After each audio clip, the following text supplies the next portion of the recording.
বন্ধুরা, আজকে আমি আমার পুরনো পয়সার কালেকশন দেখাবো। সবাই দেখুন।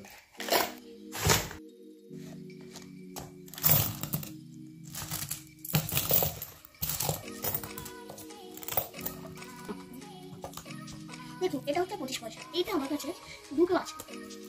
এই 25 পয়সা, 10 পয়সা ছোট, তারপরে 50 পয়সা 1 টাকা, তারপরে 50 পয়সা, তারপরে আমাদের 10 নয়া, এখানে এটা পুরনো 50 পয়সা, তাই তো? তারপরে এটা 20 পয়সা, 20 পয়সা, 20 নয়া, 10 পয়সা, 10 পয়সা, এগুলো হচ্ছে 50 পয়সা, এগুলো 25 পয়সা, আর এই দুটো 10 পয়সা, এই দুটো 10 পয়সা, এগুলো 10 নয়া। এগুলো সবই আমার কাছে আছে। দাঁড়ান, আমার কাছে আরো জিনিস আছে।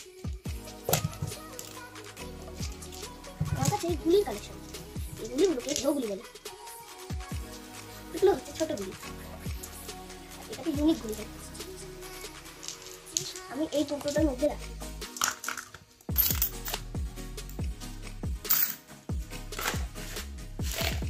আজকের মতো এইটুকুনি, টাটা।